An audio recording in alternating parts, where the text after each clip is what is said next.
ರಾಜ್ಯದಲ್ಲಿ ಇನ್ನೂ ಪತ್ತೆಯಾಗಿಲ್ಲ ಕಿಡ್ನಾಪ್ ಆಗಿರುವಂತ 1094 ಮಕ್ಕಳು.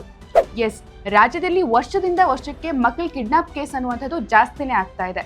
ಕಳೆದ 3 ವರ್ಷಗಳಲ್ಲಿ ಕಿಡ್ನಾಪ್ ಆಗಿರುವಂತಹ ಸಂಖ್ಯೆ ನೋಡಿದ್ರೆ ರಾಜ್ಯದಲ್ಲಿ 2000ಕ್ಕಿಂತ ಹೆಚ್ಚು ಗಂಡು ಮಕ್ಕಳು, 6000ಕ್ಕಿಂತ ಹೆಚ್ಚು ಹೆಣ್ಣು ಮಕ್ಕಳು, ಒಟ್ಟು ಸೇರಿ 9000ಗಿಂತ ಮಕ್ಕಳು ಕಿಡ್ನಾಪ್ ಆಗಿದ್ದಾರೆ.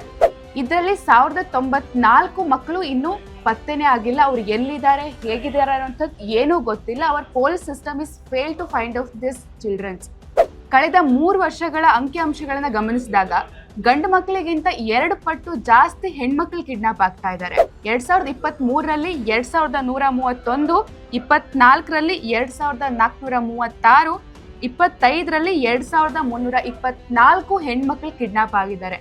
ಸೊ ಈ ರೀತಿಯಾಗಿ ಕಿಡ್ನಾಪ್ ಆದಂತಹ ಹೆಣ್ಮಕ್ಳನ್ನ ಒಂದು ಒತ್ತಾಯ ಪೂರ್ವಕವಾಗಿ ಭಿಕ್ಷಾಟನೆಗೆ ತಳ್ಳಲಾಗ್ತಾ ಇದೆ. ಅದರ ಜೊತೆಗೆ ಪ್ರಾಸ್ಟಿಟ್ಯೂಷನ್ ಈ ರೀತಿಯಂತಹ ದಂಧೆಗೆ ಬಳಸ್ಕೊಳ್ಳಲಾಗ್ತಾ ಇದೆ, ಅಥವಾ ಅವರ ಬಾಡಿ ಆರ್ಗನ್ಸ್ ಗಳನ್ನ ಬಳಸ್ಕೊಳ್ಳಲಾಗ್ತಾ ಇದೆ.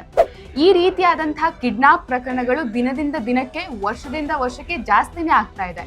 ಇದೆಲ್ಲದನ್ನ ನೋಡಿದ್ರೆ ನಮ್ಮ ಸರ್ಕಾರ ಹಾಗೆ ಪೊಲೀಸ್ ವ್ಯವಸ್ಥೆ ಏನ್ ಮಾಡ್ತಾ ಇದೆ ಅನ್ನೋ ಒಂದು ದೊಡ್ಡ ಪ್ರಶ್ನೆ ಮೂಡುತ್ತೆ.